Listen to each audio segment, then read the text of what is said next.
Ya, kali ini alat dan bahan untuk percobaan satu dan 2 sebagai berikut. Nah, langsung aja. Langkah pertama adalah memasukkan es batu ke dalam wadah dan ditambahkan 8 sendok garam dapur. Lalu, langkah berikutnya adalah membuat larutan air suling pertama, kemudian dimasukkan ke dalam plastik, dan akhirnya plastik itu dimasukkan ke dalam larutan pendingin dan diaduk dengan cara dari atas ke bawah. Pada air suling ini membeku sekitar 4 menit dan 1 detik. Kemudian yang kedua adalah membuat larutan air gula. Langkah-langkahnya sama, tadi langsung dimasukkan ke dalam plastik dan diaduk hingga membeku.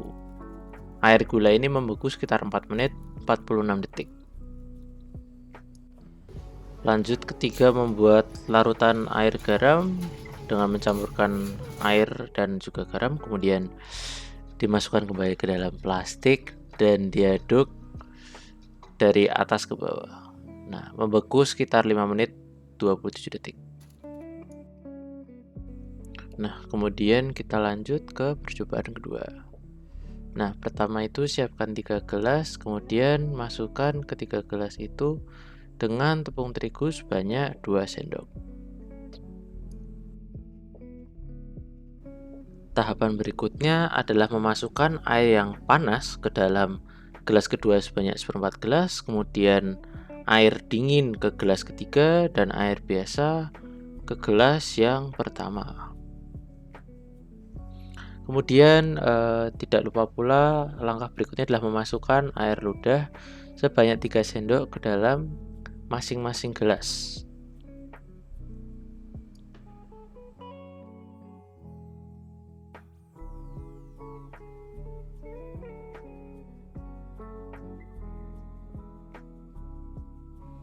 Nah, kemudian dilanjutkan dengan menambahkan 2 tetes iodium atau obat luka ke dalam masing-masing gelas.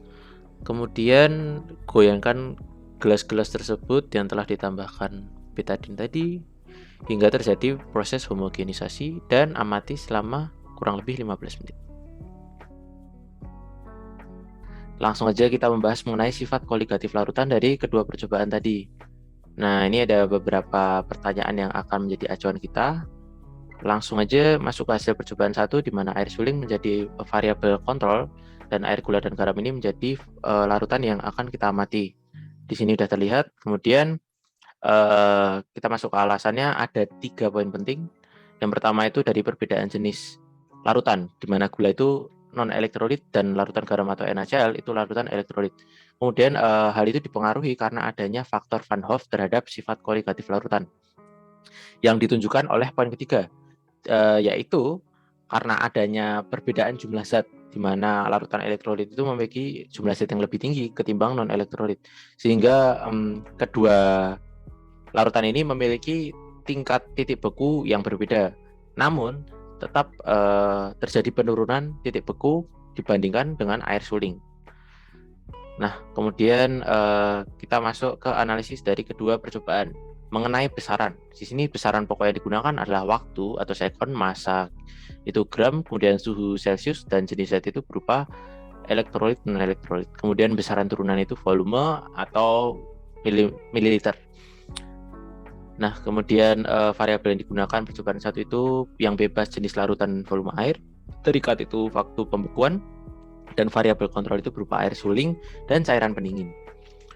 Nah, kemudian analisis percobaan kedua itu variabel bebasnya suhu air yang terikat perubahan warna, dan yang terkontrol adalah tepung, air liur, dan juga iodin atau betadine. Nah, langsung kita membahas tentang apa itu pengaruh konsentrasi. Karena tadi di poin ketiga pembahasan awal itu mengacu pada jumlah zat. Nah, sebenarnya konsentrasi itu atau yang emang diacu dari rumus kimia itu menunjukkan adanya kesamaan antara konsentrasi dan jumlah zat ini.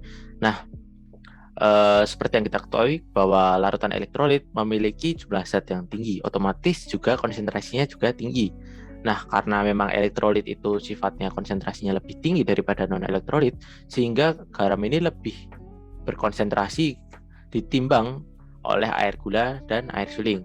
Maka adanya perubahan atau perbedaan konsentrasi ini yang makin tinggi akan mengakibatkan waktu yang semakin lama pula karena adanya penurunan titik beku yang berlebih. Nah, jadi kita masuk ke pembahasan berikutnya yaitu hasil percobaan kedua. Di sini ada gambar 3 gelas yang udah diambil 15 menit setelah dilakukan homogenesis. Nah, di gelas pertama itu hasilnya itu putih kerut atau sedikit pekat, kemudian yang di tengah itu putih pekat dan sedikit airnya, dan yang ketiga, gelas ketiga itu awal ketika diaduk itu sempat keunguan dan berakhir putih keruh. Nah, di sini ada 3 pembahasan penting yang bisa digarisbawahi. Yang pertama itu adanya reaksi antara enzim pada air liur dengan suhu. Yang kedua itu reaksi antara iodin dalam gelas dengan larutan. Dan yang ketiga itu selang waktu. Nah, untuk yang enzim sendiri ini kita membahas enzim betialin. Nah, enzim betialin ini kan bisa bereaksi dengan amilum. Nah, amilum ini bisa didapatkan dari larutan tadi yang ada tepung terigunya. Nah, maka daripada itu hal ini akan mengacu pada kinerja dari enzim itu sendiri. Nah, kinerja enzim itu dipengaruhi oleh suhu.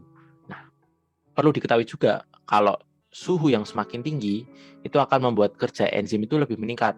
Jadi akan sangat jelas kelihatan perbedaannya ketika memang ketiga gelas ini memiliki suhu yang berbeda-beda.